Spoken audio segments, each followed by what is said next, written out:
tardes, muchísimas gracias a todos por conectarse, en especial a la Fundación Naumann que organiza junto a nosotros. En esta oportunidad íbamos a tener el placer y el honor de escuchar y aprender de dos grandes referentes y eminencias a nivel nacional e internacional, Antonio Escotado y el doctor Alberto Venegas Lynch. Lamentablemente, Antonio Escotado estamos teniendo problemas de conexión, apareció unos minutos, pero se cayó, así que bueno, hasta que se pueda volver a conectar, esperemos, vamos a estar conversando con el doctor Alberto Venegas Lynch. Alberto Venegas Lynch tiene 2 doctorados completados, es doctor en Ciencias Económicas y doctor en Ciencias de Dirección, escribió 27 libros, es miembro de la Academia Nacional de Ciencias Económicas y de Ciencias, y además es presidente del Consejo Académico de la Fundación Libertad y Progreso. Un dato a tener en cuenta es que junto con Antonio Escotado ganaron el premio Juan de Mariana, Antonio Escotado en el 2019 y el doctor Alberto Venegas Lynch en el 2017. Bueno, vayan mandando las preguntas que tengan a Alberto Venegas Lynch, la verdad que es un placer poder escucharlo siempre y aprender junto a él. Bueno, la primera pregunta que tengo justamente es que en el último tiempo se ha ido proliferando lo que es el feminismo liberal, una corriente acá en la Argentina, y yo quería saber la opinión del doctor Alberto Venegas Lynch sobre el tema. Y la segunda pregunta relacionada a eso es, ¿qué opina de todos aquellos liberales que están diciendo, bueno, hay que captar a las mujeres al liberalismo? Yo digo, bueno, pero en realidad hay que captar a la gente sin discriminar por el género, a todos por igual, sin importar que sea hombre o mujer. Bueno, primero quiero decir que siento muchísimo, efectivamente Antonio trató de comunicarse, estuvo acá, pero desapareció. Él se mudó a Ibiza, pero tiene una persona que le hace de apoyo logístico, me dijo, todos los mails yo se los copié a Candelaria, ahí Nati y también Esteban, y yo antes le pasamos los enlaces por 3 canales distintos, así que bueno, no sé qué ha ocurrido, siento muchísimo. Y mi querido Antonio me ha mandado varios mails y todo. Bueno, respecto de lo que estaba comentando Nati recién, me parece que es muy interesante mostrar que el origen del feminismo en la tradición de pensamiento liberal es de Mary Wollstonecraft.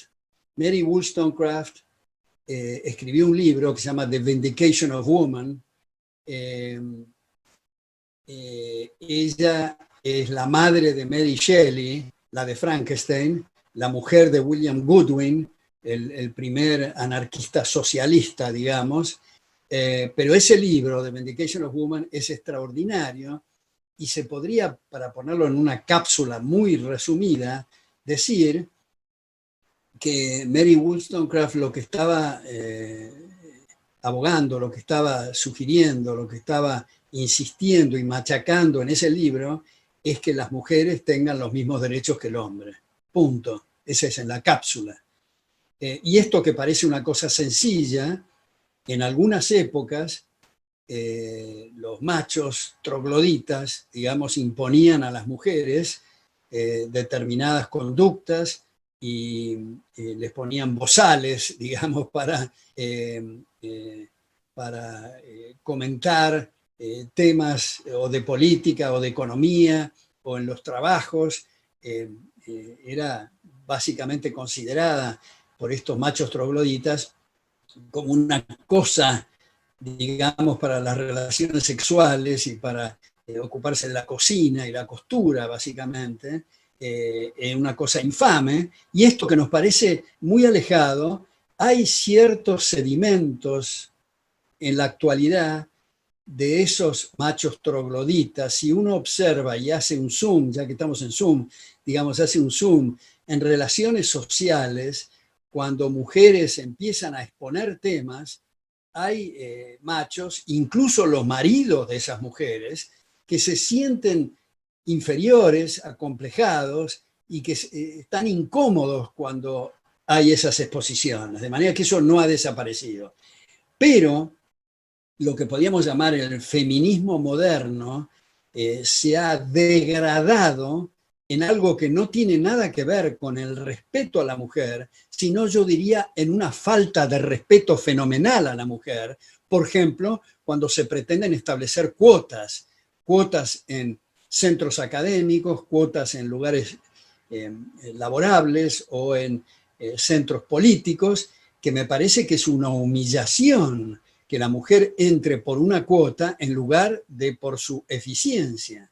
Entonces, cuando se dice, y Nati estaba citando algunos que dicen hay que darle participación a las mujeres en ciertas proporciones, en ciertos lugares, que es el equivalente, digamos, de las cuotas, es lo mismo, es tan humillante y desagradable, es lo mismo que decir vamos a darle cabida a los que tienen pie plano, o a los que tienen ojos celestes, o los que miden menos de 1,40, más de 1,40, etc.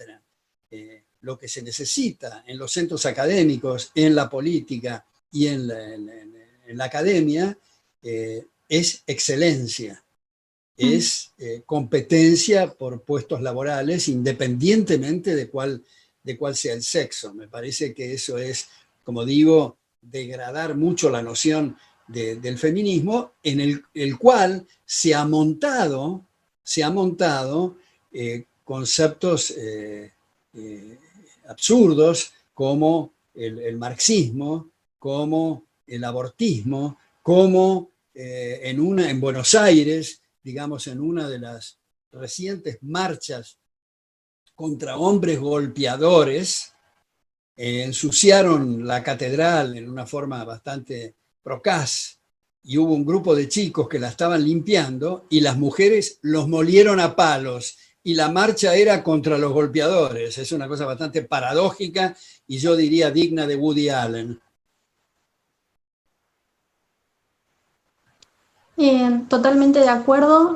Otra de las preguntas, y están preguntando mucho por el tema de la pandemia, el avasallamiento sobre las libertades individuales, y quiero relacionarlo con otra pregunta que tengo, que es, el individuo tiene, ante una pandemia, ante casos de tanta incertidumbre, tiene mucho miedo a lo que se dice a la muerte, ¿no? Entonces, y ese miedo a la muerte es como que nos priva de actuar, de accionar, esa acción humana que siempre dice Mises. La verdad, nos convertimos ante esta situación de tanta incertidumbre en un sujeto pasivo.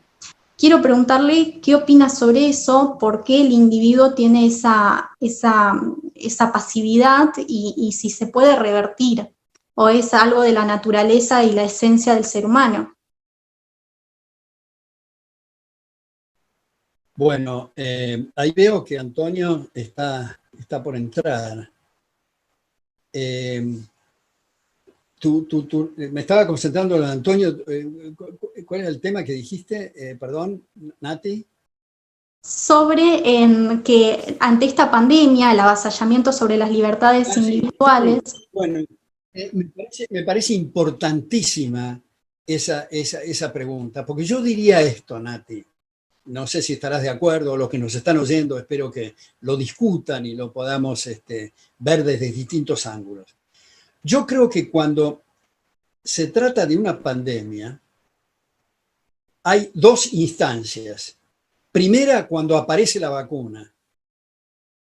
Y la otra capítulo es cuando no hay vacuna, que es lo que estamos padeciendo actualmente. Cuando hay vacuna, cambia por completo el rol del gobierno.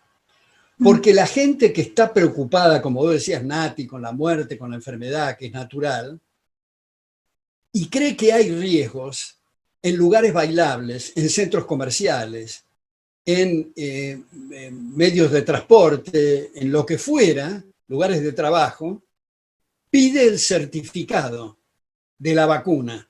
Y el gobierno no tiene nada que hacer en esto. Algunos piden el certificado y otros, que no les importa, no piden el certificado. Ahora, cuando no hay vacuna, como es esta situación, la cosa me parece a mí que es completamente distinta.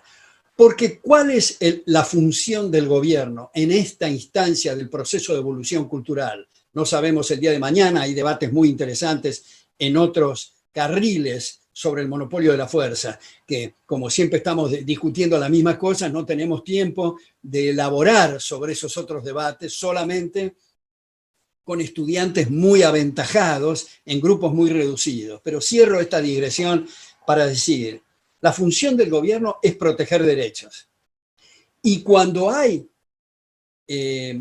monóxido de carbono, cuando alguien arroja ácido sulfúrico en el jardín del vecino, el gobierno tiene que intervenir, porque es una lesión de derechos. Lo mismo es un contagio.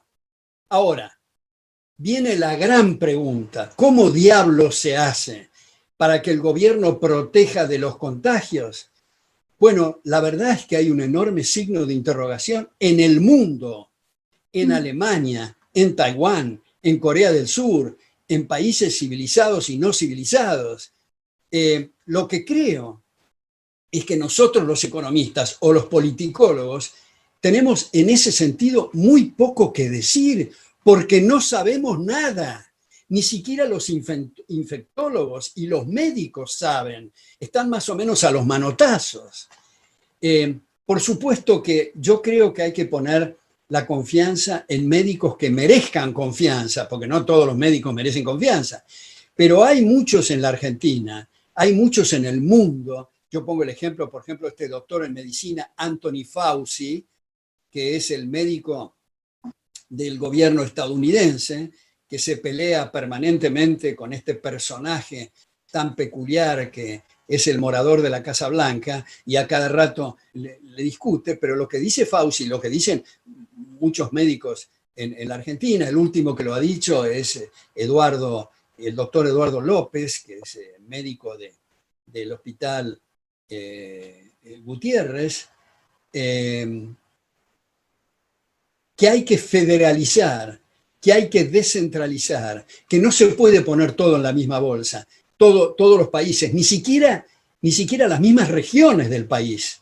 Hay que descentralizar. Ahora, ¿cómo se maneja esto? Si los running, si la peluquería, si el bailable, si, qué sé yo, no, me supera ese tema. No quisiera estar yo en la posición de un gobernante en esto.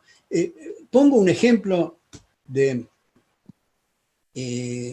un miembro del gobierno de la ciudad de Buenos Aires, que confieso que por muchos antecedentes y muchas cosas que han ocurrido en el gobierno fallido anterior, que empezó con ese bailecito pornográfica en la Casa de Gobierno con la banda presidencial, siguió con la intención de designar 2 miembros de la Corte por decreto, siguió con el aumento de los ministerios y siguió con lo que es del dominio público, un fracaso total.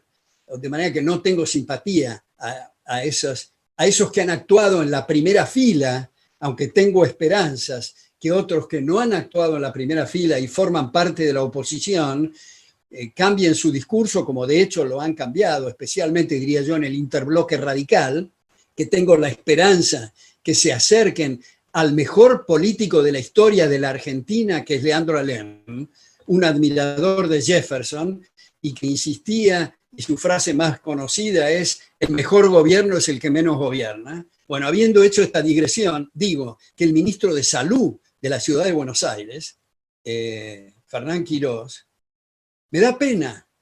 Lo veo desfigurado y envejecido, y él dijo, la última declaración por televisión: cuando termine todo esto, me voy a tomar un tiempo para llorar mucho. Él es medalla de oro de la UBA en medicina, dirige la maestría de infectología en nada menos que en el hospital italiano. Me da pena, pero están a los manotazos y no saben cómo hacer para proteger estos derechos. Ahora, enancado a esta protección de los derechos, vienen una serie de manotazos que son imposibles de digerir en el caso argentino.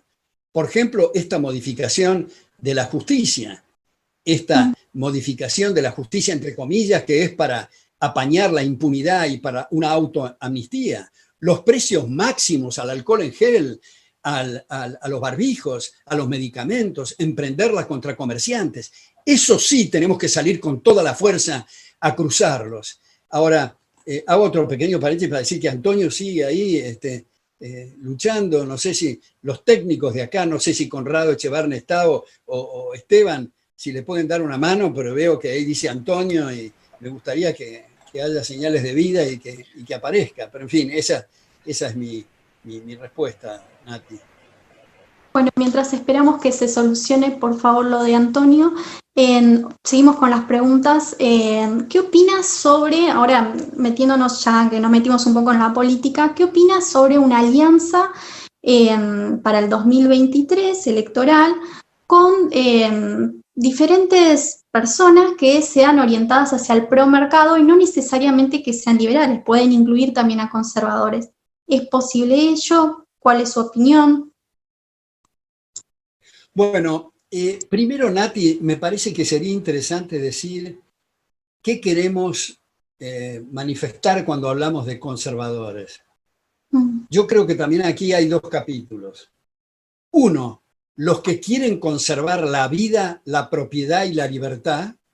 No es eso lo que queremos decir cuando hablamos de conservadores.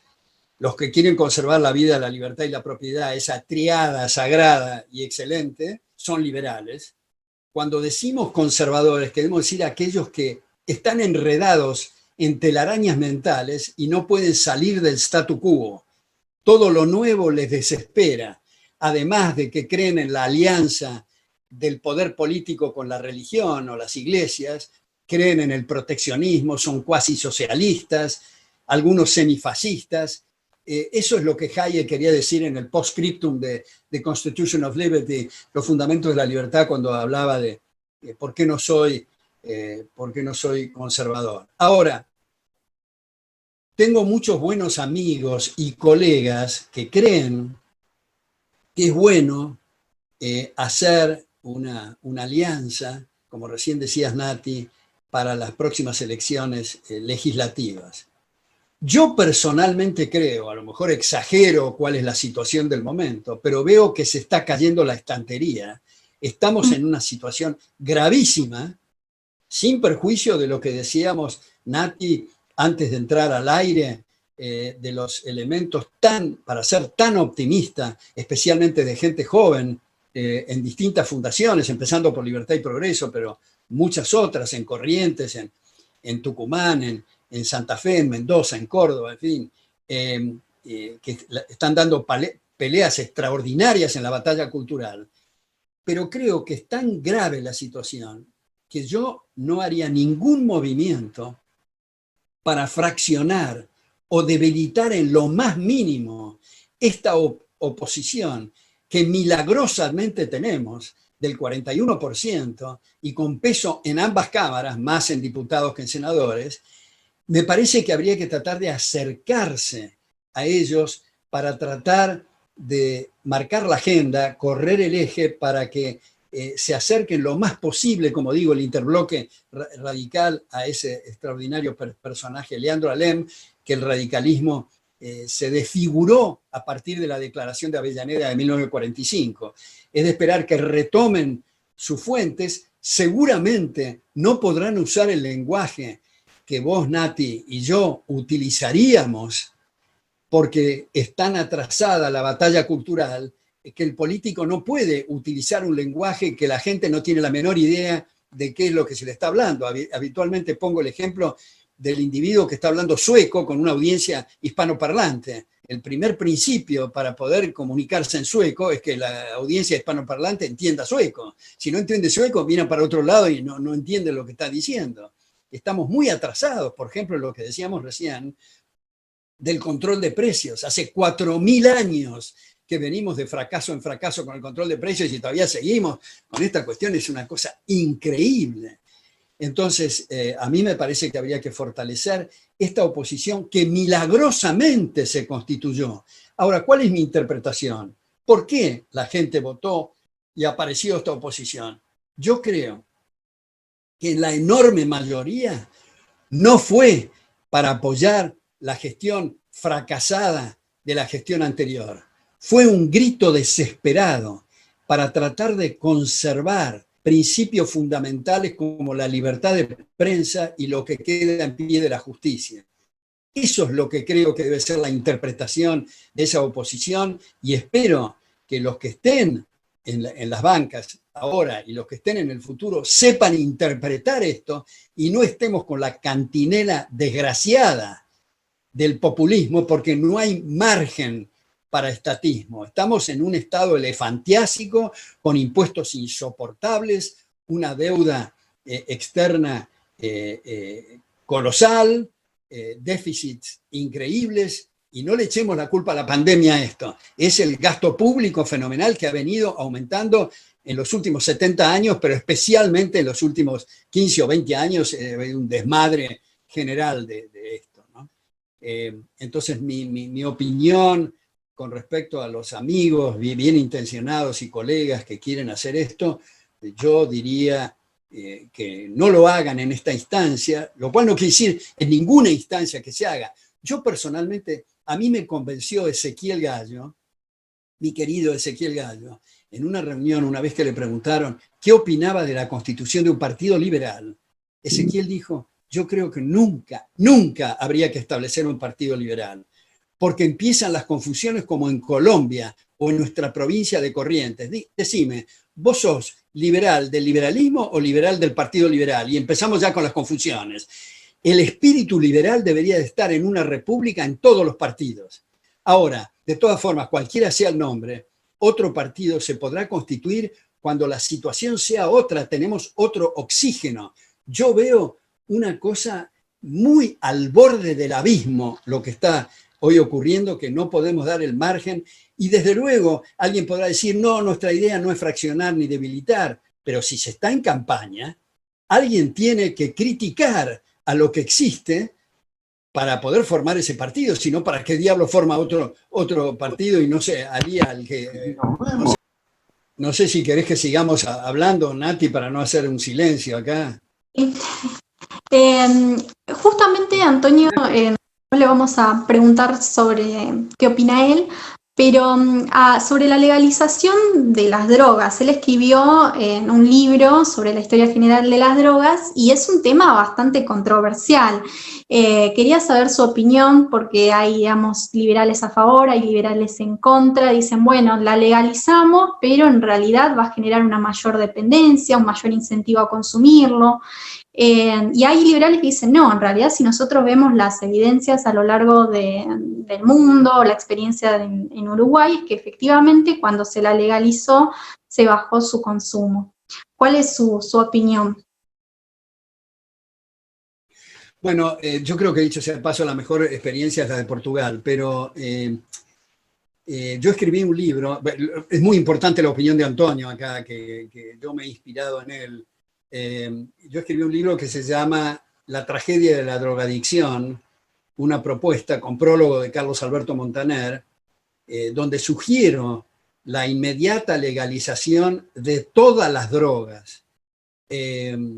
Y hago un paralelo con lo que ocurría con la ley seca, que produjo unas corrupciones fenomenales, que produjo gente intoxicada que no podía demandar ir a hospitales o atenderse con médicos o demandar legalmente porque se autoinculpaba debido a la ley seca. Es lo que pasa hoy con las drogas.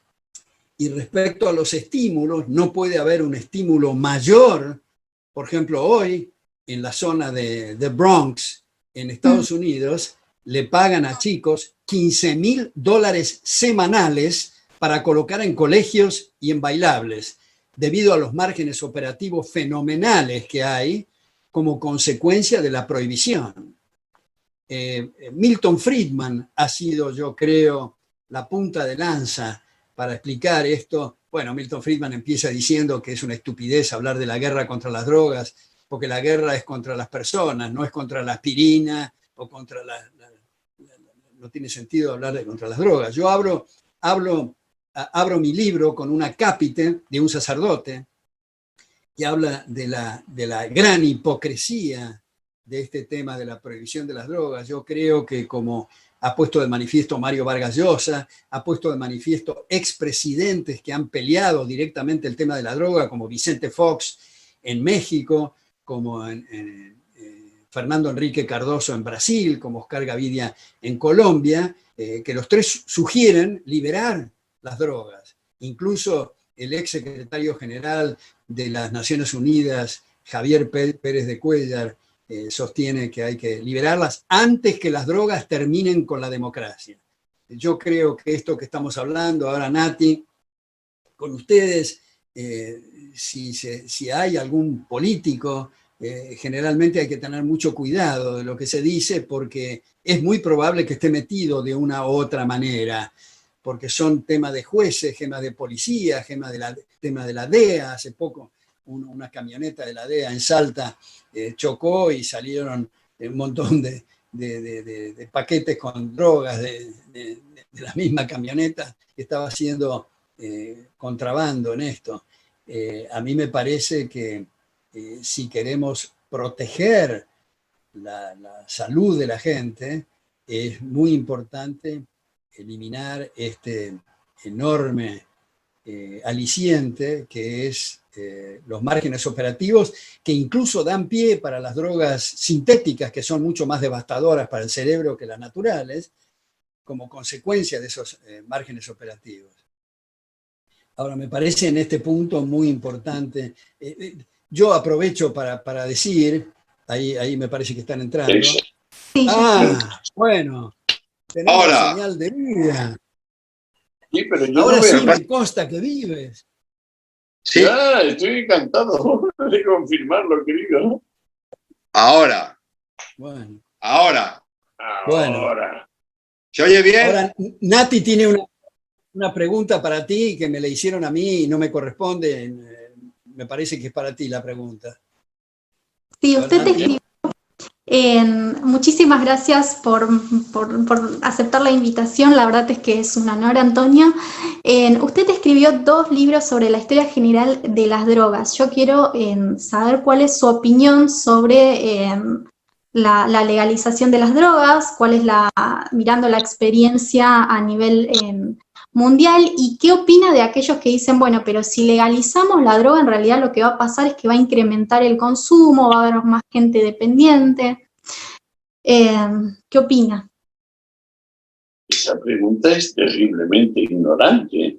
Primero se burla de los 3 tomos que publiqué, donde precisamente se aborda la respuesta, que no es para nada una legalización de las drogas por razones de profundidad inexcusable, sino una derogación de la prohibición, como aconteció con la ley seca. Lo del salto exponencial de consumo.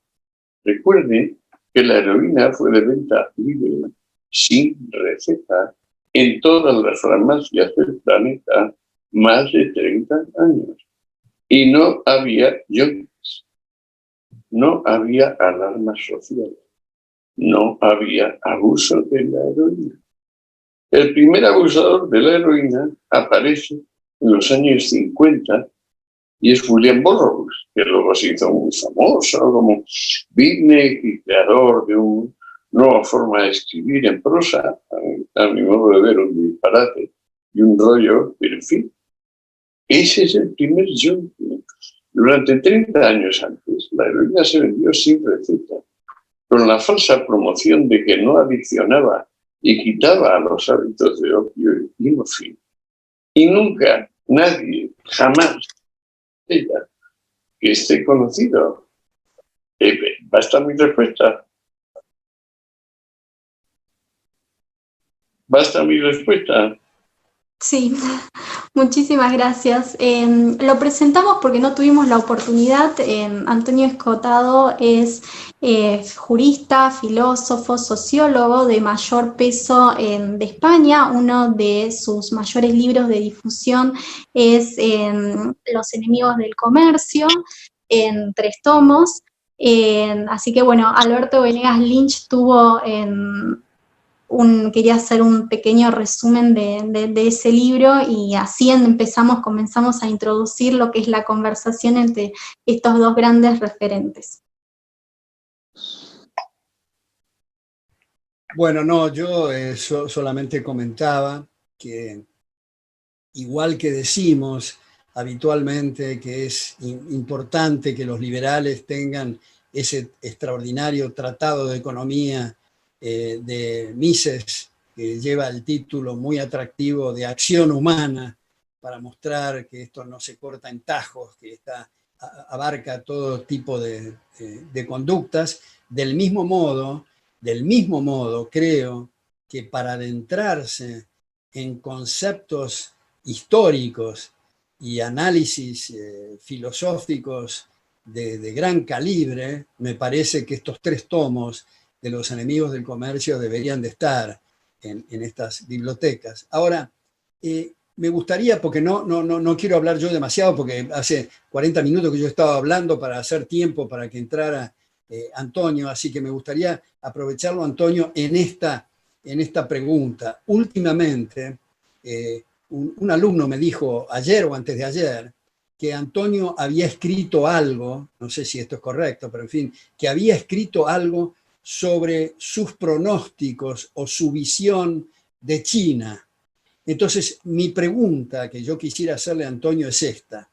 Hay 2 tesis, puede haber una tercera, a lo mejor Antonio tiene la tercera, pero hay 2 tesis que yo veo enfrentadas. Por un lado es Guy Sorman, que escribe el libro que se llama China, el imperio de las mentiras, y él, después de vivir 1 o 2 años, creo, en China, llega a la conclusión que el aparato totalitario en última instancia va a triunfar sobre esos islotes de libertad que han producido resultados tan extraordinarios. Esa es editorial sudamericana, China, el imperio de las mentiras, de Guy Sorman. Y por otra parte está Eugenio Bergolá, que ha sido embajador español varias veces en China, en un libro que se llama La Segunda Revolución China, que presenta la tesis opuesta. Él dice que precisamente esos islotes de libertad se van a ir multiplicando y va a ser imposible que el aparato finalmente triunfe, y que va a triunfar la sociedad abierta a pesar de todas las restricciones que hay hoy día, especialmente con Internet, la libertad de prensa, la cantidad enorme de gente que se muere por hambre, los que no participan de esos islotes de libertad. Pero en todo caso me gustaría conocer las reflexiones de Antonio respecto de este tema. Pues te lo agradezco mucho, Alberto, porque sí, lo que metí es un par de tweets en la red, prácticamente diciendo: los pálpitos pueden ir en la dirección de que, bueno, lo complejo se va a seguir sobreponiendo a lo simple, y China, queriéndolo o no, se inclinará hacia esa libertad, digamos, hacia esa democracia que desde siempre teme. Porque no olvidemos que el Tao le dice al príncipe: príncipe, no ilustres al pueblo, déjale en su ignorancia. Es decir, que los chinos tienen en parte heredado el sentimiento de que cualquier asamblea democrática será peor, incluso que un déspota venal y sanguinario. Sin embargo, yo no me puedo apuntar a la tesis de que crece el totalitarismo solamente, porque lo que tú y yo sabemos es que ese país ha tenido unas tasas de crecimiento como ningún otro en la historia de la humanidad, y durante un tiempo tan sostenido, Alberto, como ninguno de los países o naciones que conocemos. De modo que le quiten a China lo bailado. Si quieren, que desprecien la obra de Deng Xiaoping, aquel enanito que no llegaba al 1,60 m, no llegaba al 1,60 m, 1,69 tenía, 1,59 tenía Deng. Por ejemplo, ese hombre devolvió la idea del lucro privado, Alberto. El lucro privado como una institución benéfica para todos, es decir, sometible y perfectamente aprobada por el imperativo categórico kantiano. obra de tal manera que tus actos puedan convertirse en regla de conducta universal. Es un privado. Claro, esto ha sido una revolución tremenda. Yo no sé qué piensas tú. Ahora, por favor, dime tú cuál es tu posición sobre China. Sí, no, pero me gustaría saltearme yo y aprovecharte más, Antonio, porque debido a los problemas tecnológicos y especialmente a tu amigo Raúl, se ha demorado tu participación y has podido hablar poco, así que me gustaría elaborar también. Hay un libro tuyo que tiene una colección de tus artículos que se llama Frente al Miedo, que ha sido editado en 2015 y que lo aproveché mucho a ese libro y me gustaría si pudiéramos elaborar o si pudieras elaborar sobre eso que dices de la responsabilidad de cada uno, que hemos la libertad hemos de ganarla día a día, dices tú en ese libro. Y a mí me da la impresión, Antonio, que si la gente de buena voluntad, que está inclinada hacia la libertad, hacia los derechos individuales, hacia la propiedad privada, dedicaría algo, aunque sea una porción muy pequeña de su tiempo, todos los días, no estaríamos en el mundo con los problemas que estamos. Creo que los padres fundadores en Estados Unidos, especialmente Jefferson, al decir que el precio de la libertad es la eterna vigilancia, yo creo que no es una exageración decir que todos los días o todas las noches antes de acostarnos deberíamos de preguntarnos ¿qué hice hoy para que me respeten? Y si la respuesta es nada, es la consecuencia que estamos viviendo. Hay mucha gente que piensa, bueno, Antonio Escotado es un intelectual de envergadura, es él el que se tiene que ocupar de defendernos mientras yo me ocupo de mis arbitrajes privados, que digamos son muy legítimos los negocios privados, pero habría que dedicar algo de tiempo, no importa a qué se dedique la persona, sea la música, la jardinería o lo que fuera, destinar algún tiempo a que lo respeten. Me gustaría, si en esa frase tuya, la libertad hemos de ganarla día a día, si puedes elaborar un poco sobre eso. Otra vez, gracias, Alberto. Es que Hegel decía que para amar la libertad hay que ser libre. Lo decía a propósito de los griegos. Y decía, los griegos llegaron a amar la libertad porque llegaron a ser libres. Ser libre es gozar la libertad, no solo conquistarla, gozarla, convertirla en sustancia, en esencia de la vida. Y en la práctica, claro, esto se manifiesta en que estás obligado a ser admirable, que es necesario que cada mañana hagas algo para que tu vecino al acostarse piense igual de bien o mejor de ti que el día previo. Es decir, las personas deben esforzarse en hacer actos admirables. O sea, no se está hablando de la virtud de otros, se está hablando de la virtud propia. No hay que olvidar que los actos virtuosos son aquellos que se consuman entendiéndose como su propio premio, no como resultado de coacciones o premios exteriores.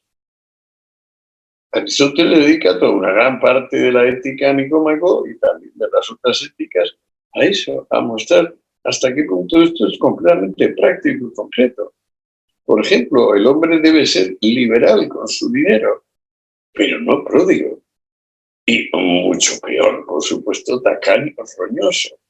Pero esto va sucediendo con todos y cada uno de los ánimos humanos. Lo único que necesitamos es amar la libertad. Y ojo, para amar la libertad, Alberto, a mi juicio, es preciso amar la curiosidad. Es preciso amar todo lo que no es nuestro ombligo, todo lo que no es nuestro círculo privado de vida. Y entonces, si tenemos curiosidad, finalmente ya somos con eso mismo, científicos. Científicos de verdad, ¿no? Como estas tonterías que ahora dicen, los científicos dicen que el escarabajo no sé qué, sin darse cuenta que deberían decir los entomólogos, por supuesto, porque son los que se dedican a los escarabajos. ¿Qué te parece? Me parece que defines muy bien lo que es la aventura del pensamiento, la curiosidad, el estar, en ese sentido, Karl Popper hace poco en Libertad y Progreso me sugería la gran Candelaria Elizalde que hablara sobre la sociedad abierta y sus enemigos, y Popper elabora mucho sobre que en el conocimiento nunca llegamos a una etapa final, estamos siempre en evolución, en procesos de descubrimiento. ¿Cómo, perdón?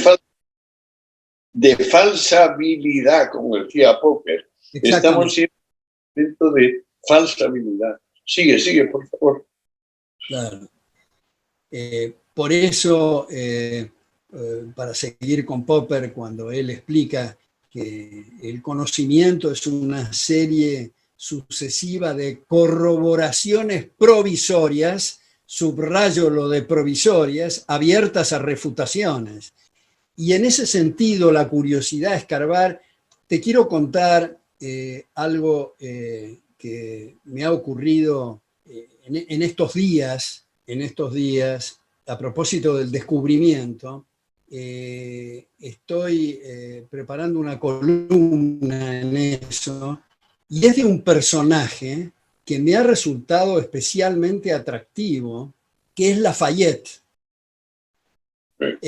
Fíjate que he descubierto en ese personaje que, como se sabe, lo que es de público conocimiento es que Washington lo designó general en la Guerra de la Independencia en Estados Unidos y participó como militar muy activamente en la Revolución Francesa antes de la Contrarrevolución, cuando tomaron los jacobinos tuvo que fugarse a Bélgica, pero lo que no se conoce de Lafayette es sus estudios. Es cierto que Montesquieu, que Constant, que Madame de Staël, que Voltaire, Diderot, d'Alembert, en fin, lo ha explorado, pero hay un estudioso, Turgot, que lo había estudiado Lafayette en trabajos muy pocos conocidos por el público. Yo lo que voy ahora en mi texto poner, lo que creo que es por primera vez se pone en el mundo hispanoparlante, algunos textos de Turgot que habían sido estudiados por Lafayette. O sea, no era un individuo de armas y de sables vacío, sino de un gran contenido. Lo que pasa es que ha escrito muy poco. Una de sus cosas más difundidas es una composición que le hicieron hacer a él cuando tenía 15 años sobre lo que es la diferencia entre la fuerza bruta y el intelecto, que es una maravilla esa composición. Ahora, estos trabajos de Turgot, que los ha explorado, son realmente notables, que es lo que le permitió que él, siendo miembro de esa asamblea de los 3 estados en la Revolución Francesa, junto con Mercier de la Rivière, pudiera elaborar sobre la Declaración de los Derechos del Hombre, que cuando la gente livianamente dice la igualdad en Francia, no ve que en el segundo punto del artículo de la Declaración de los Derechos del Hombre está referido expresamente que dice la igualdad de derechos de cada uno, y en el primero habla de la propiedad privada, junto con Mercier de la Rivière, y curiosamente algo que he explorado y descubierto en algunas biografías de Lafayette, que a veces lo pasan por alto o es un pasaje que lo pasa rápidamente, que desde el otro lado del océano Jefferson lo estaba asesorando a Lafayette para esa Declaración de los Derechos del Hombre. En resumen, me fui un poco por las ramas, pero solo quería ilustrar lo que estabas diciendo, Antonio, de la importancia de la curiosidad y la satisfacción enorme, digamos, podemos decir, un orgasmo intelectual cuando uno descubre nuevos personajes como Lafayette o nuevos conceptos, o cuando uno se da cuenta que tiene que corregirse de una cosa anterior que ha dicho. Por ejemplo, lo que te decía Antonio en nuestra conversación tan agradable anterior que tuvimos por Zoom, decía que te debo a ti, a través de alumnos míos de la Universidad de Buenos Aires, el haber abandonado mi posición absurda y contradictoria de la prohibición de las drogas. Gracias a ti, lo quiero subrayar nuevamente. Y cuando uno descubre ese error, en realidad uno siente que ha mejorado, que ha dado un pasito, aunque sea milimétrico, en la buena dirección. Completamente, Alberto. Es que Lafayette a mí siempre me ha parecido súper interesante, porque yo estudié con bastante proximidad a Jefferson, traduje partes de su obra también, y Lafayette es un señor lo único que me ha mosqueado es saber que era miembro activo de los masones carbonarios. Eso me ha dejado un poco helado. Digo, ¿no será que este hombre puede tener un lado, un coté como así excéntrico, puramente excéntrico? Porque ya lo de masón carbonario no lo entiendo, me parece heroico todo lo que hace en América, lo que hace luego en Francia, o sea, el teórico que es de la libertad política, práctica, y su ejemplo, me parece todo fantástico. Y me encanta sobre todo lo que dices de el orgasmo de descubrir que estabas equivocado. Es decir, cómo al irse abriendo la historia, entonces descubres que por fortuna no eres tú solo, de repente tú eres la historia, tú ya eres el mundo, y entonces te puedes librar de esa autorreferencia, que a mi juicio es la verdadera rémora del ser humano, esa cosa de atenerse a sí mismo cuando uno todavía no es sí mismo, porque finalmente sí mismo es lo otro, es decir, es la realidad del mundo, es la riqueza infinita de lo real, ¿no? Y claro, eso toma tiempo. Los padres intentamos explicarlo a nuestros hijos, pero a veces no lo sabemos nosotros mismos. Y claro, bueno, ahí se rueda la bola, ahí va la rueda del destino, haciéndonos. Yo creo que tú y yo coincidimos mucho y no sé a qué punto me honra y me alegra ser amigo tuyo, aunque sea desde hace poco. Pero vamos viendo que hay más razones para saludar, festejar, celebrar, que para entristecerse. Y mira que, por ejemplo, yo he pasado por lo que no tiene nombre, que es perder un hijo. Porque hay nombre para huérfano y huérfana, no hay nombre para el padre o la madre que se queda sin él. Pero a pesar de todo, yo sigo siendo como tú, optimista. Hay un elán vital, una fuerza, un sí interior que anima las cosas y al hombre de buena fe. Porque si falta fe, amigos, ya estamos mal desde el principio. ¿Qué te parece? Fíjate que en relación a lo que estás diciendo del vínculo con los otros, ahora para un seminario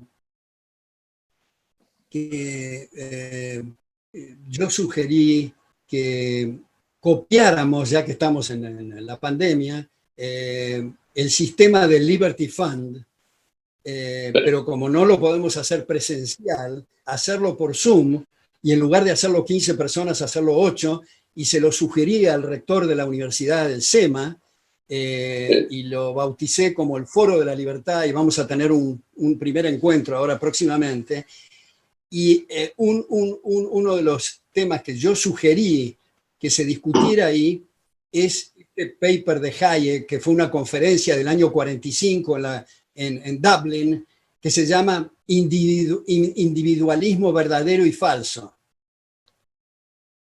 donde Hayek ahí explica, y me hizo recordar lo que tú decías recién en relación con lo otro, que hay la maldita costumbre de endilgar a los individualistas la caricatura como si fueran aislacionistas, en lugar de señalar que precisamente la cooperación social y la división del trabajo hace que nos relacionemos. El mismo proteccionismo, los aranceles, el veneno del nacionalismo, son aislacionistas. Los que critican al individualismo son realmente aislacionistas. Parece que los individualistas somos narcisistas o somos individuos cerrados a la relación con los demás. Y Hayek lo explica muy bien. Dicho sea de paso, te cuento, Antonio, que mi padre lo tradujo al castellano a principios de los años 60, a ese libro en su Centro de Estudios para la Libertad. Y también te agrego de paso que gracias a mi padre yo soy liberal y no tendríamos esta conversación contigo ni esta amistad cibernética o virtual si no fuera porque mi padre me mostró otros lados de la biblioteca, porque si no yo sería probablemente trotskista o keynesiano, para decir lo menos. Exacto, exactamente, sí. A mí mi padre no me pudo ayudar tanto porque era un hombre encantador, lleno de cualidades, pero no era estudioso. Y entonces, pues no, estos matices, pues no le interesaban y entonces no me los transmitió. Tuve que irlos descubriendo pues solo, con ayuda de amigos. Lo que pasa es que en cierto momento de la vida uno siente que el tiempo se puede emplear mejor o peor. Sé que es prácticamente imposible que una persona, digamos a los 15 o a los 50, se plantee, pero ¿no será lo verdadero todo aquello que no soy yo? Es decir, no deberé atender a todo lo distinto de mi universo privado. Para entender algo, para empezar de mi universo privado, bueno, eso no se lo puedo pedir, ni a los 15 ni a los 50. Eso es una idea que es relativamente profunda o abismal incluso, de la condición humana y de la naturaleza de lo que es. Dime, te veo con ganas de hablar. Sí, ahora, Antonio, si a Nati le parece bien, me gustaría, si nos puedes contar, Antonio, cuáles fueron las lecturas y los pensamientos que te hicieron inclinarte hacia la tradición de pensamiento liberal. ¿Cómo fue ese cambio? Yo he quedado, y nunca lo he hecho, pero alguna vez a lo mejor lo escribo, un libro con mis amigos liberales, honestos intelectuales, muy inteligentes, ex-marxistas, que les he preguntado en distintos momentos qué es la lectura, qué hizo el clic, qué es lo que más le gustaba del lado de las izquierdas y qué es lo que hizo el tránsito. No sé si, Nati, te parece bien que lo podamos oír, Antonio, en esto. Perfecto, me parece. Pues sí. Yo empecé estudiando como la crème de la crème del pensamiento marxista. Intenté ver si Marx, a quien adoraba entonces y tenía por verdad objetiva, si Marx tenía algún intérprete en el siglo XX. Y encontré básicamente a Georgi Lukács y a Karl Korsch. Ya también había algún otro, porque no sé si recuerdas que el propio Vogel fue marxista cerrado en los comienzos, luego por supuesto fue totalmente anti-marxista. Pero yo estudié a Lukács y estudié a Korsch. Me di cuenta que Lukács era mucho más profundo, que tenía mucha más obra. Y de paso estaba estudiando pensamiento medieval. Dije, me dio la falera aquella, Juan Escoto, y gente así. Y era una especie de alternancia entre Lukács y la alta teología medieval, de la primera época medieval.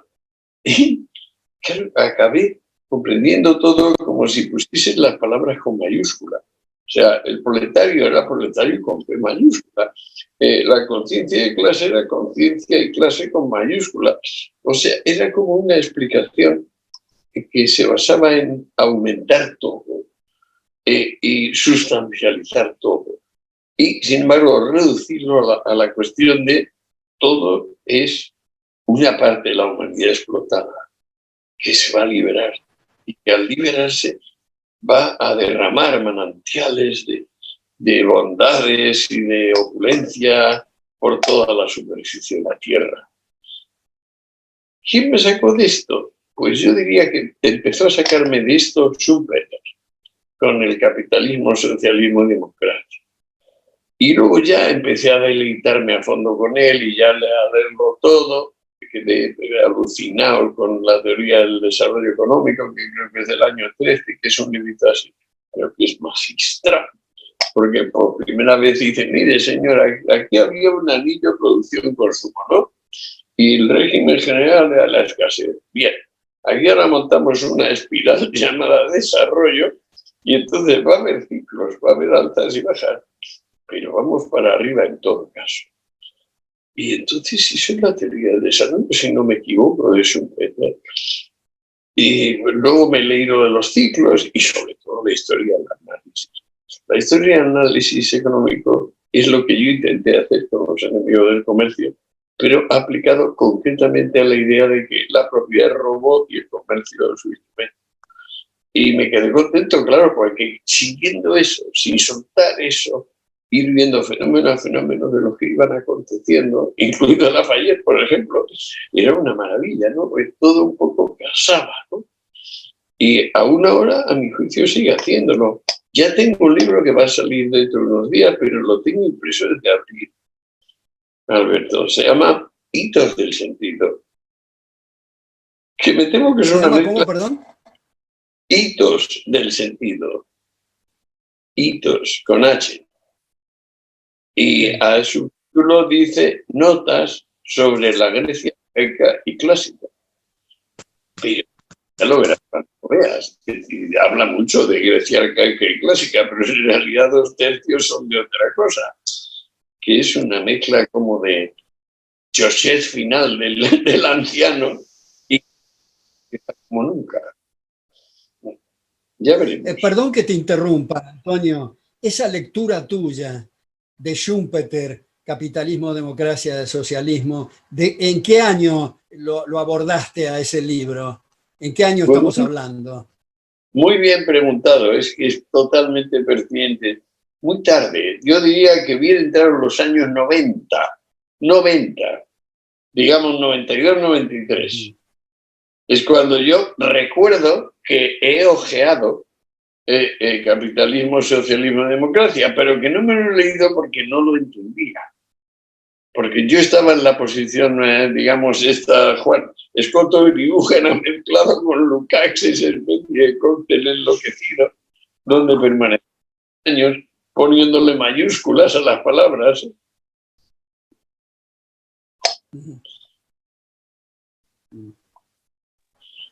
Pues dime. Bueno, Nati, te estoy bloqueando las preguntas. Yo mientras haces la pregunta voy a buscar un libro acá para mostrar. Bueno, primero vamos a invitar a la gente que sigan preguntando por el chat.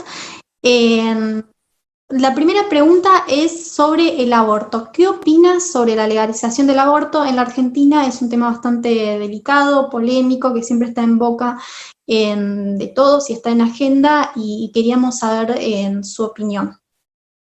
Me parece muy bien, la pregunta es profunda, pertinente, agradezco la oportunidad de explayarme. He sido, digamos, víctima personal, una vez de un aborto involuntario y otra vez de un aborto voluntario. Mi criterio es que cualquier persona mayor de edad que quede embarazada, bueno, mayor de edad, incluso diría yo mayor de edad real, porque si la ponemos mayoría a los 18, a los 16, a los 21, eso lo veo numérico y en cierto modo oculto, periférico. Digo, cualquier persona con juicio más o menos adulto, debe decidir sobre si interrumpe o no su embarazo.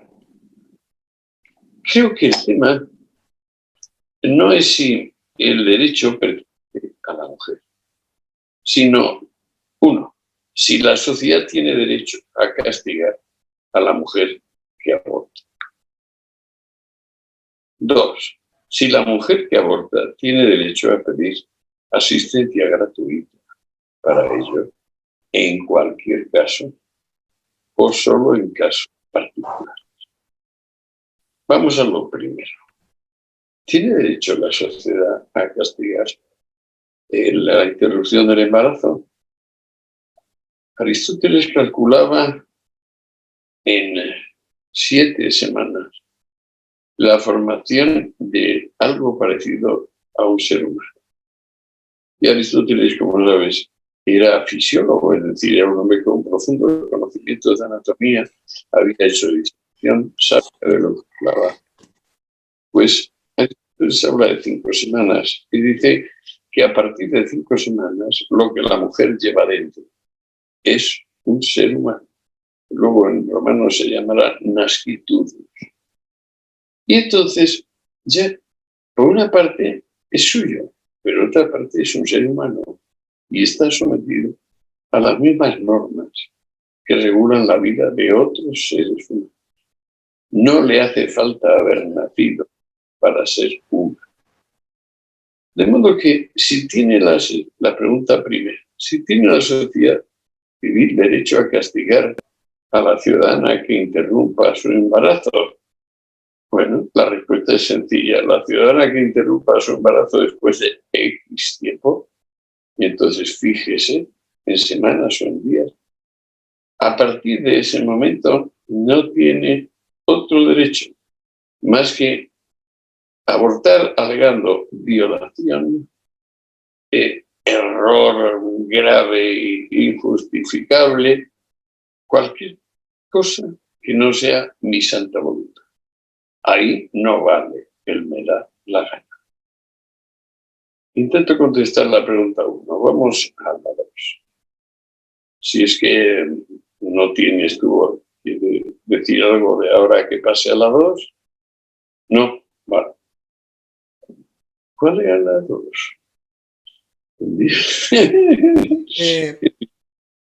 Antes de ir a otro capítulo, me gustaría dar Así es broma, respecto del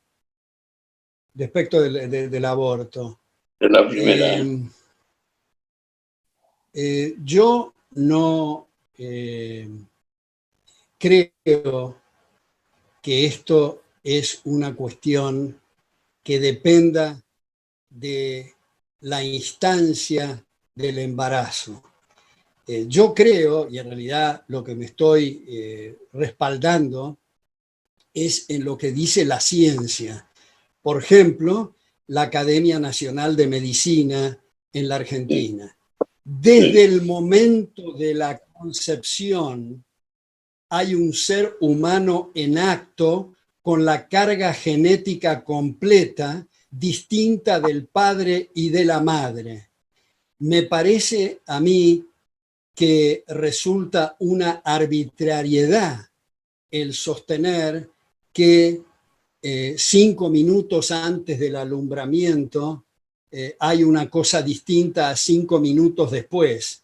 Tan arbitrario es que me parece que para seguir con el razonamiento de un ser que nace, que no tiene una serie de facultades que tiene un niño o un adolescente, esa lógica podría incurrir en la justificación del infanticidio, puesto que no hay una mutación de la especie entre el momento de la concepción y durante los 9 meses. Y lamentablemente en esta instancia de la ciencia, como los niños y las niñas no crecen en los árboles, sino en el útero materno, mientras no haya transferencias de úteros, el hecho de, como se dice, interrumpir el embarazo, que me parece que es una forma elegante de no referirse a homicidio en el seno materno,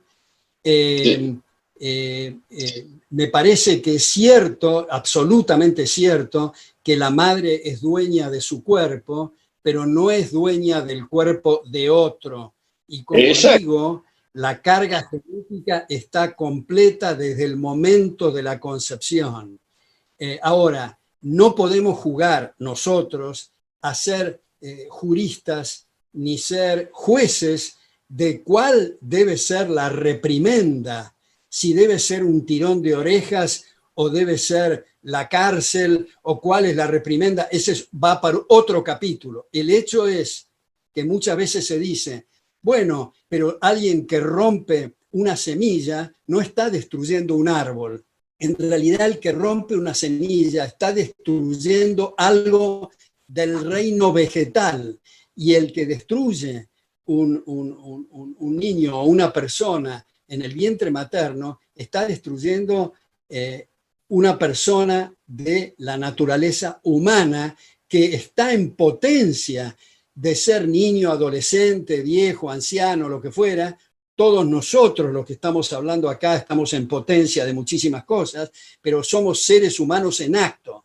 En otros términos, como Ronald Reagan ha dicho, que es una suerte para los abortistas que no se les haya aplicado la receta que ellos mismos patrocinan, porque si no estaríamos vivos. Me parece, respecto de la violación que se mencionó tangencialmente, que es el acto más repugnante que se pueda concebir, probablemente, pero eso no justifica la violación de otra vida.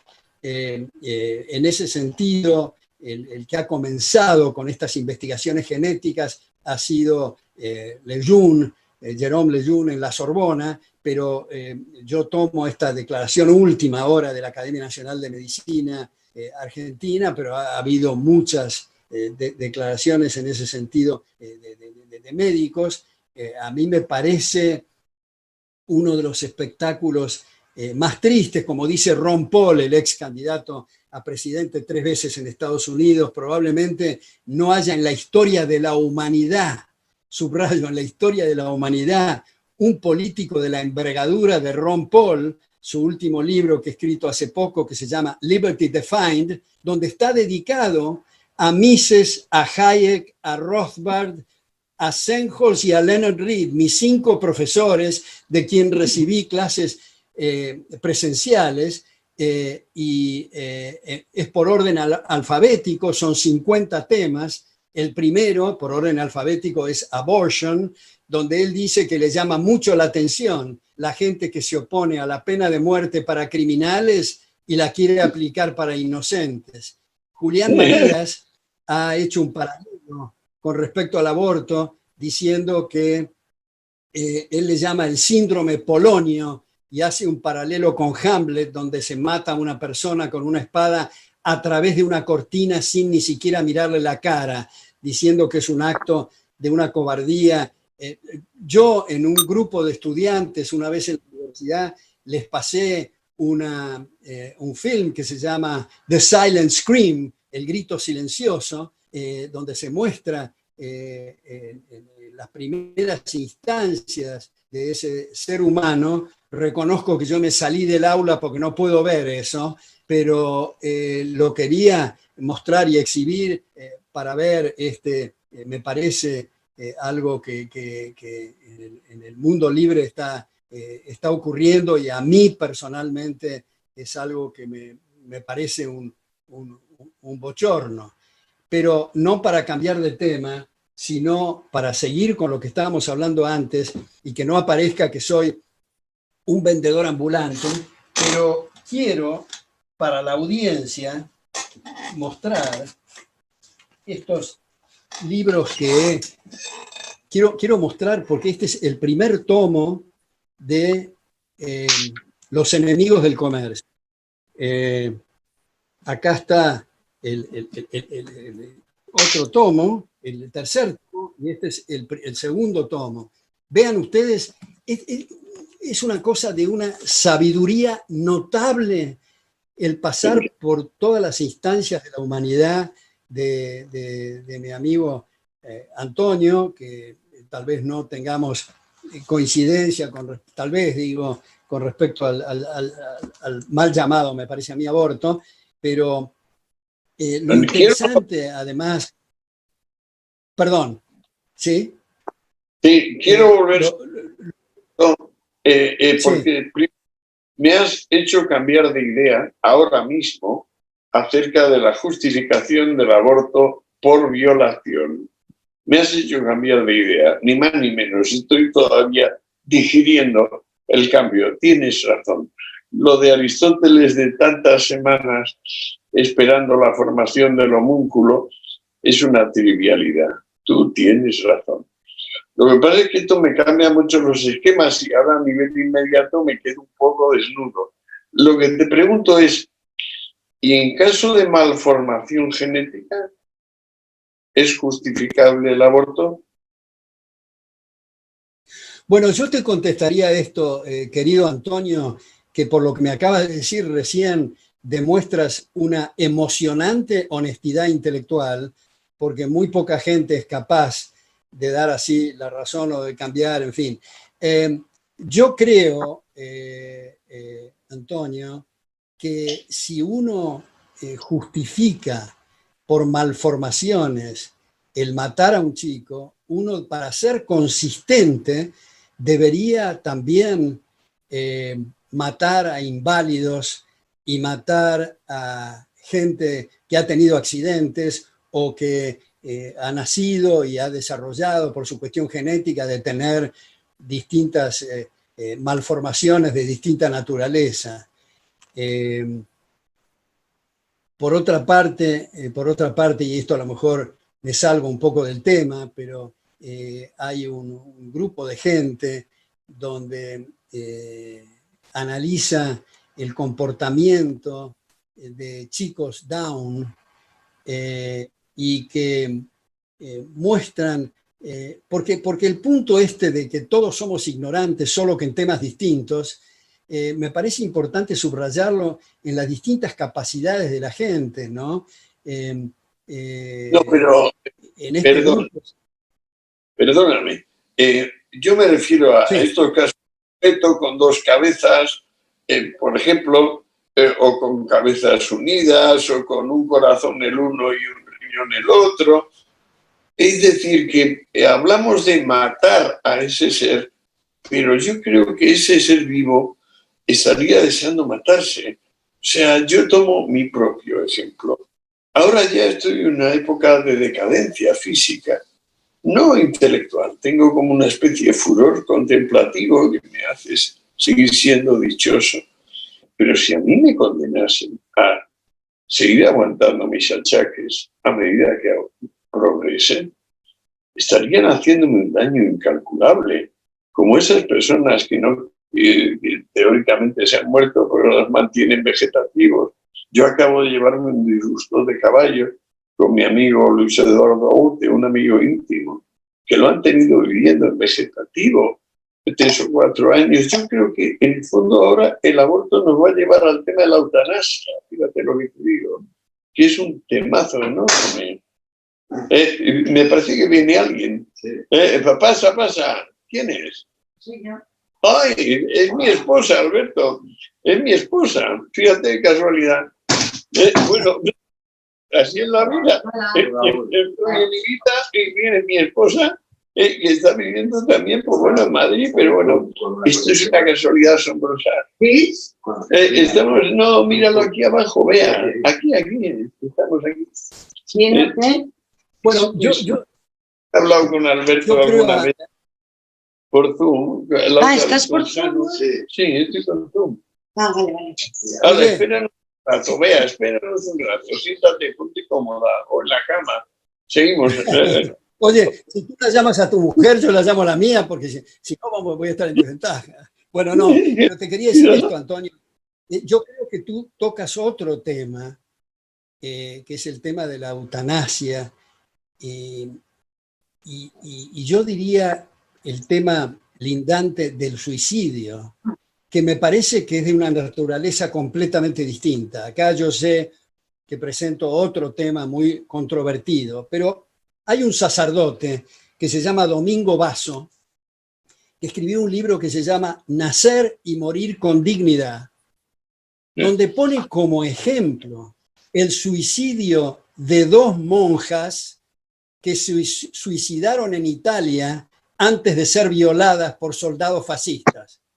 Entonces, yo creo que el tema, hay una profesora en la Argentina también, hay dicho sea de paso, una persona que yo no sé si has conocido personalmente, pero en todo caso sé que tú has traducido su libro, que es Thomas Szasz, que escribió un libro sobre el suicidio que se llama La Última Libertad. Yo creo que eso es muy respetable. Es otra cuestión completamente distinta, me parece a mí, el tema de la eutanasia y el tema del suicidio. Pero ya que lo mencioné a Thomas Szasz, que también tiene trabajos muy interesantes elaborados sobre las drogas, como tú sabes, tú has traducido del inglés uno de los libros de él, pero lo que más me interesa, a lo mejor para la audiencia le puede interesar, es este concepto que refuta Thomas Szasz de la llamada enfermedad mental. Thomas Szasz dice que enfermedad, desde el punto de vista de la patología, es una lesión a un órgano, una lesión a una célula, a un tejido, pero no se puede ser enfermo de las ideas. Él dice que es un abuso del lenguaje y muchas veces abusos de psiquiatras y de psicólogos. El libro más conocido de él, le digo a quienes se han inscrito en este intercambio de ideas, se llama El mito de la enfermedad mental. The Myth of Mental Illness es el libro más conocido, aunque tiene muchos libros. Thomas Szasz, yo me he escrito con él en la época de la correspondencia, que era no por internet. Él comentó un trabajo, tuve el honor y la satisfacción que comentara un trabajo mío en un seminario que yo participé en Seúl a mediados de los años 90. Era una persona muy generosa, una persona de un gran conocimiento, y estoy seguro que Antonio también lo conoce. La Última Libertad se llama ese libro, ¿no? Es una maravilla. Yo he sido muy amigo suyo, le he invitado a 3 o 4 congresos en España, él venía con mucho gusto. Yo le vi la única vez que decidió beber y se cogió una borrachera de tales proporciones en Cuenca que quería nadar sobre las piedras de la plaza, una plaza del siglo XIV, o así, muy alisada, claro, por el tipo. Quería nadar como si fuera una rana, esto y todo, debido a que se había tomado, palabra de honor, 4 gin tonics seguidos. Y claro, cuando luego nos metieron por su que nunca había bebido, digo, esto me va a poner malísimo, efectivamente, porque se nos muere. Luego tuvimos ahí 2 días medio como toso el propio Tom. ¿Pero por qué bebió? Porque de repente le dije yo, pero Tom, teniendo 60 y tantos años, ¿cómo es posible que no hayas bebido una copa de tu vida? Ya decía Baudelaire que el que no bebe tiene algo que esconder. Y entonces Tom dice, ¿yo esconder nada? ¿Qué me sugieres para beber? Y ahí empezó la secuencia de gin tonics. Eso para que tengas una idea de qué tipo de persona era, cómo era de bravo, cómo él luchaba siempre, él tenía como divisa la libertad, él tenía una libertad más combativa, creo yo, que la tuya y la mía. Era de una generación un poco anterior. Nos sacaba 20 años, Tom, ¿eh? Me hubiera encantado conocerlo, no lo conocí, era todo por vía epistolar. Lo invité una vez cuando yo era rector de SEADE para un acto de colación de grados y no pudo venir. Pero esto que cuentas de la borrachera de Thomas Szasz, este intercambio amistoso se está convirtiendo en una terapia de grupo, me parece. Qué risa, sí. Gracias. Pues fíjate lo que ha estado pasando. Primero, no conseguíamos conectarnos. Ahora acaba de venir mi querida esposa. Todos son sorpresas. Pues yo esperaba que viniera dentro de media horita o así. Pero bueno, encantados. Es que nos hemos Bueno, Nati, retrasado. ¿qué pregunta? Sí, otra pregunta del público. Hay muchos que preguntaron sobre qué opinas, cuál es la naturaleza del ser humano. Es muy abarcativa, muy general, pero bueno, si nos pueden dar un pantallazo para la gente. Pues bueno, decimos Homo sapiens, también Aristóteles decía zoon politikon. Es evidente que a mi juicio, evidente a mi juicio no pega, pero es evidente que el ser humano tiene mucho de gregario y que al mismo tiempo es el único que tiene algo de individuo, hasta el final. No hay que olvidar el final del proceso de Sócrates, donde él está ante 500 hombres, la asamblea de los 500, de la cual ha formado parte hace poco tiempo, y se le acusa de querer cambiar las costumbres, y le dice a la asamblea: si tengo que elegir entre seguir vuestro consejo y el de mi daimon, os advierto que sigo el de mi daimon. Y lo mata a consecuencia de eso.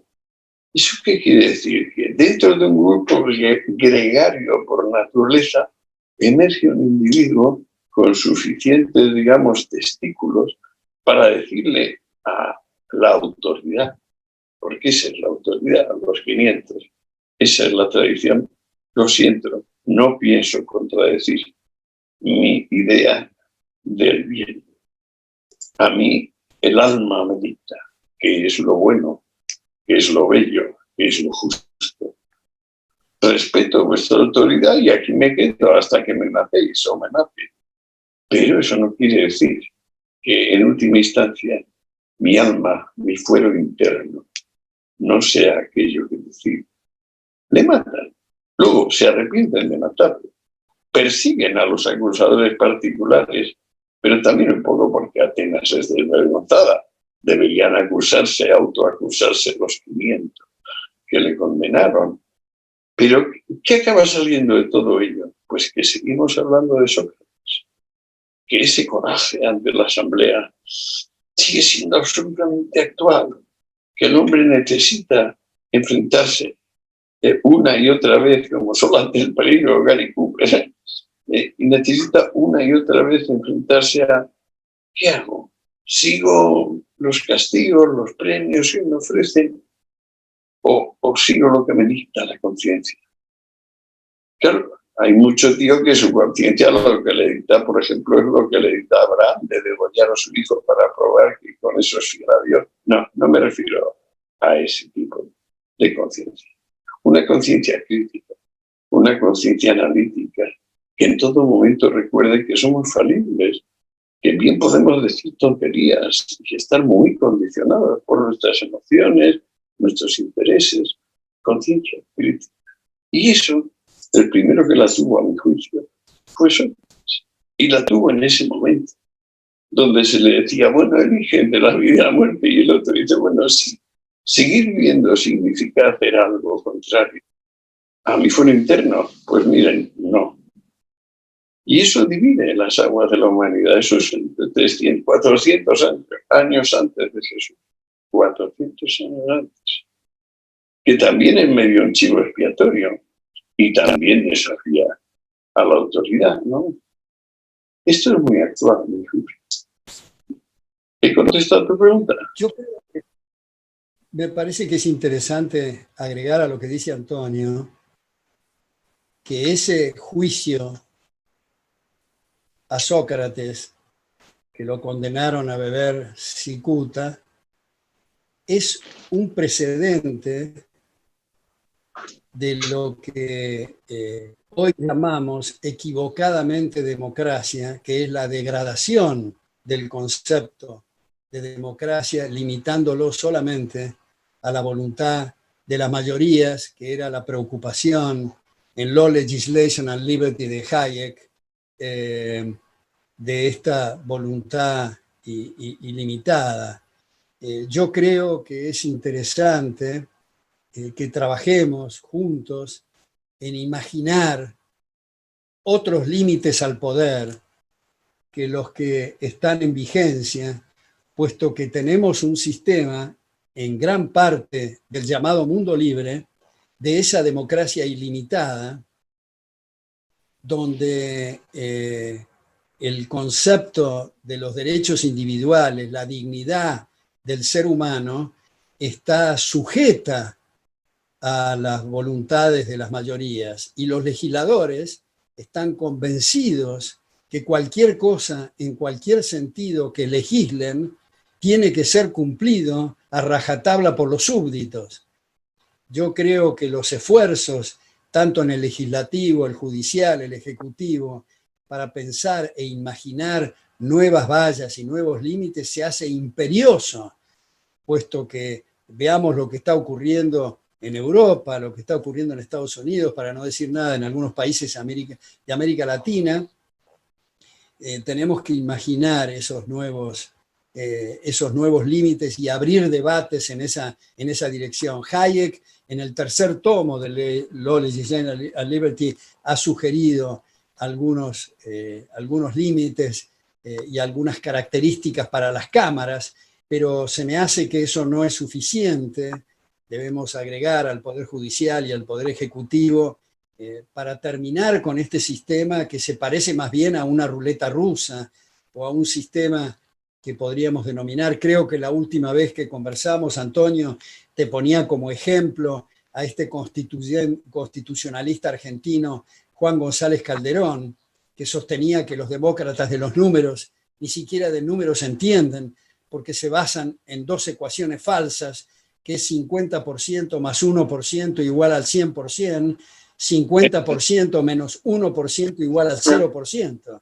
Y yo creo que antes de que convirtamos al planeta Tierra en un enorme gulag, tenemos que poner nuevos límites a los manotazos del Leviatán. Sí, pero date cuenta que seríamos frívolos, diciendo que Sócrates era inocente. Sócrates no era inocente y lo sabía, y por eso aceptó la sentencia. También por eso le dieron a ofrecer la cicuta, que no te creas que era un derecho de todos, era un privilegio. A los criminales los dejaban morir de sed en las celdas, para no gastar ni un centavo en personas tan abyectas. No. Sócrates no era inocente. Sócrates, a mi juicio, era ese momento donde una sociedad civil deja de ser gregaria en medida suficiente para crear una individualidad que le dice a su tiempo: no seáis dogmáticos, sabed que no sabéis. El pueblo griego llegó a tener esa individualidad, y al tenerla se dio cuenta que tenía en primera instancia que matarla, porque en la inmediatez no había otra solución. Había hecho el crimen de alta traición, había desobedecido a los 500 hombres que representaban a los 30.000 hombres libres que había entonces en la comarca de la Ática. De modo que había cometido el más grave de los delitos, y él lo sabía. O sea, no seamos frívolos nosotros pensando que aquello fue la injusticia. Aquello fue un momento del desarrollo del espíritu, donde un pueblo se da una individualidad de tal calibre que no se la puede tragar. Y entonces, bueno, en los trances de medio ahogo y tal, primero lo mata, luego persigue a los acusadores, luego se echa la culpa y luego deja que vengan las escuelas a decir: él tenía razón, habéis matado al hombre que más valía, ¿cómo sois imbéciles? Hay que ser mucho más libres, mucho sinceros en adelante. Por eso yo creo que en el caso de Sócrates, que era culpable de defender valores universales de gran trascendencia, yo creo esto que mencionaste al pasar recién, Antonio, el acto de humildad del no sé socrático, me parece que es algo que deberíamos de cultivar, porque fíjate que respecto de manejar la vida del prójimo, como pretenden los megalómanos, sin comprender que ya es bastante difícil el manejar la propia vida, tener la arrogancia de manejar la de otros, pero agregaría, para poner en contexto la cuestión socrática, que aunque fuéramos omniscientes, que estamos muy lejos de serlo, y supiéramos lo que le conviene al vecino, por una cuestión de respeto, no le podemos imponer nuestro proyecto al vecino, de manera que no es solo una cosa epistemológica de modestia intelectual, del no sé socrático, sino también y sobre todo de respeto, aunque nos resulte repugnante el proyecto de vida del vecino, siempre y cuando no lesione derechos de otros. Porque ahí en el primer tomo del libro que acabo de mostrar, de Los enemigos del comercio, donde te refieres a la Revolución Francesa y hablas del abuso de la expresión de la defensa de la patria y los derechos sociales, esto es una cosa también muy importante que Ortega y Gasset también lo ha elaborado y se ha preguntado qué es eso, en un libro que se llama La gente es nadie, donde él dice que en el fondo habría que reemplazar la palabra sociedad por relaciones interindividuales, y Hayek, en su último libro, La fatal arrogancia, sugiere, en lugar de hablar de lo social, hablar del orden extendido, porque él dice, como tú sabes muy bien, Antonio, me estoy refiriendo a quienes se han anotado en este seminario, que Hayek decía que el adjetivo social, unido a cualquier sustantivo, lo convierte en su antónimo: derechos sociales, constitucionalismo social, justicia social, etcétera, ¿no? Y me parece que es importante eso porque la idea del colectivismo entra por esta especie de manía del antropomorfismo, de tomar la sociedad como si fuera una persona, digamos, ¿no? El pueblo demanda, la nación quiere. Algunos periódicos yo veo que dicen Estados Unidos dijo y África le contestó. Es una cosa tragicómica, digamos. Totalmente, totalmente. Bueno, es que ese es un temazo que debíamos abordar. Es de hasta qué punto cuando hablan de social, lo que quieren es decir tan pobres como yo deseo que acabemos siendo todos, tan pobres y obedientes. Porque claro, esto no se podía decir hace 120 años, Alberto, pero tras 120 años de ver cómo ensayan la misma receta, la misma exactamente, y obtienen exactamente el mismo resultado, qué buena fe puede decirse que hay en los que manejan este discurso. Bueno, pues yo creo que es un problema de la gente, digamos, de las personas de 60 o 50 para abajo, que han tenido un grado de confort y de previsión social como nunca hasta ahora en la historia de la humanidad.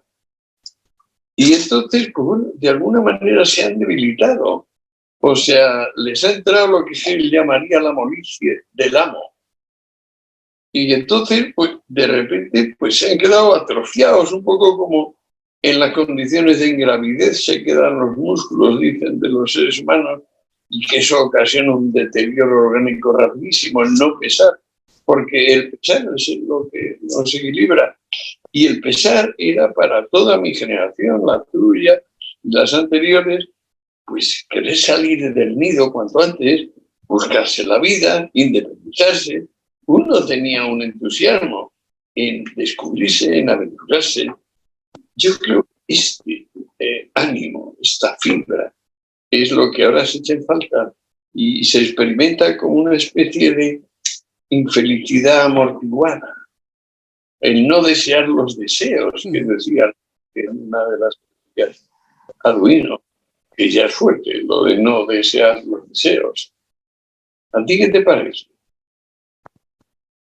En ese contexto, Antonio, vuelvo a este paper o este ensayo de Hayek sobre individualismo que estoy viendo para este Foro de la Libertad que te comenté. Hay un pasaje de Hayek que me resultó interesante, que tiene cierto grado de originalidad, donde él dice que, bueno, que afortunadamente somos todos desiguales y por eso la cooperación social y la división del trabajo.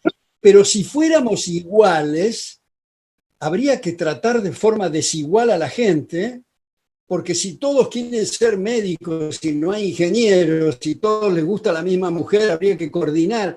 Afortunadamente, somos desiguales y por eso, desde el punto de vista del derecho, nos deben tratar teóricamente iguales en el derecho. Ahora, yo no sé si te comenté en nuestro último intercambio, Antonio, pero en una conferencia que di hace relativamente poco, un seminario en Tucumán, en una provincia del norte, descubrí un filósofo del derecho, casi diría yo enterrado en la selva ahí, Marcos Roget, que publicó un libro sobre filosofía del derecho que él lo editó en China, dicho sea de paso, no muy bien editado, porque hay problemas en en fin, pero de una versación notable, referencias bibliográficas notables, y él habla, el concepto de igualdad ante la ley está íntimamente atado y anclado al concepto de justicia, en el sentido clásico de dar a cada uno lo suyo, y lo suyo remite a la propiedad, porque si simplemente se habla de igualdad ante la ley, podemos interpretar la sandez que todos somos iguales para ir a un campo de concentración. Entonces, el atar el concepto de la igualdad ante la ley al concepto de justicia que ha tratado esta persona, Marcos Roget, de Tucumán, me parece algo muy, muy fértil y lo vinculo ahora a este paper que estoy viendo para este seminario de Hayek. Ahora te pregunto, Natalia, para hacer un paréntesis, ¿hasta qué hora tenemos para este intercambio? Una pregunta más y ya vamos cerrando. Bueno. Una última pregunta. ¿Qué opinan ambos sobre el término marxismo cultural, cuyos cuales principales promotores son George Soros y Bill Gates? ¿Y quién? Bill Gates. ¿Quién es este? Bill Gates. Ah, Bill Gates. ¿Quién habla primero? Yo, por ejemplo. Tú. Eso me parece un propósito. Es algo así como, por ejemplo, leer al revés una palabra o algo así. Bill Gates es un gran benefactor de la humanidad, como es sabido. De George Soros, lo único que conozco es que puso 10 millones de dólares a finales de los años 90 en la Liga Antiprohibicionista Internacional a través de este instituto que tiene para promover la libertad en el planeta. Yo entonces no conocía a Soros, pero sí conocía a su gerente y director general, Ethan Neyerman, un catedrático de Princeton, un pelirrojo muy simpático y muy cultivado, profesor de sociología. No tengo el menor motivo para imaginar que ni el señor Soros ni el eminente Bill Gates, gracias al cual podemos celebrar esta entrevista, por ejemplo, sean cosas distintas de grandes filántropos y benefactores de la humanidad. Y aunque no me atrevo a hablar mucho de Soros, porque le conozco poco, por Bill Gates me parto la cara con quien sea. Me parece un hombre fantástico, en cualquier caso. ¿Tú qué piensas? Bueno, yo coincido contigo, Antonio, respecto de Bill Gates y respecto a George Soros. Su libro La crisis del capitalismo global muestra que no tiene la menor idea qué significa el capitalismo. Esto es una cosa que suele ocurrir. Estoy de acuerdo. Los dos hemos leído hombres de negocios que tienen buen olfato para el arbitraje, pero no tienen la menor idea de filosofía política ni de economía. Jean-François Revel, que tuvo la generosidad de escribir un prólogo para un libro mío que se llama Las oligarquías reinantes, él desarrolla el concepto ahí de los errores garrafales de George Soros, e incluso en una revista que se llama The Atlantic Monthly, él tuvo que pedir disculpas por haber tergiversado, diría yo, lo que es ese modelito, y lo digo en un sentido peyorativo, que se enseña en algunas facultades de economía, de la competencia perfecta, que no ha entendido George Soros. Yo escribí varias cosas, ahí en YouTube está, para el que le interese, alguna charla mía sobre George Soros mostrando sus deficiencias. En una última columna que escribí se llama Los inmensos peligros de los empresarios prebendarios. Esto es desde Adam Smith. Adam Smith ha explicado. El empresario, si se lo deja en el mercado competitivo y abierto, es un benefactor, pero si se lo consulta políticamente o si se lo hace entrar a la Casa de Gobierno, hay un peligro enorme, porque el pedido de prebendas y de mercados cautivos está haciendo en la práctica de asaltante y de explotador de la comunidad, de manera que hay que ponerlo en brete en el mercado. Eso es con respecto a George Soros. Bueno, no sé si se nos fue el tiempo, Nati, pero Sí. en primer término te quiero agradecer mucho, Nati, esta coordinación. No, gracias a ustedes por esta, la verdad fue un placer, aprendí un montón de los dos, así que para mí fue un honor. Muchísimas gracias a los dos, gracias a la Fundación Naumann por acompañarnos nuevamente, a todos los que se conectaron, a Fundación Libertad y Progreso que hizo posible esto. Y si quieren unas palabras finales cada uno, para la gente que se conectó, y muchísimas gracias nuevamente. Yo digo Mis que palabras finales son para agradecer a la Fundación Libertad y Progreso y a la Fundación Naumann, agradecerle mucho a Nati y mandarle un abrazo muy especial a mi querido amigo cibernético Antonio, que ha sido como siempre un gran placer el intercambiar ideas y conversar contigo. ay, maldición, solo nos falta tocarnos, Alberto. Y nuestra amistad es reciente, pero profundísima, caudalosísima. Yo me encanta, lo que pasa es que me he colorado, porque dices cosas que no hay quien las escuche sin ponerse colorado. Y nada más, por otra parte, espero que sigamos conversando. Gracias a esta fundación o gracias a lo que sea, pero así, porque yo aprendo mucho de las cosas que me vas diciendo. Bueno, les mando un abrazo a todos y muchas gracias de nuevo. Gracias. Hasta pronto.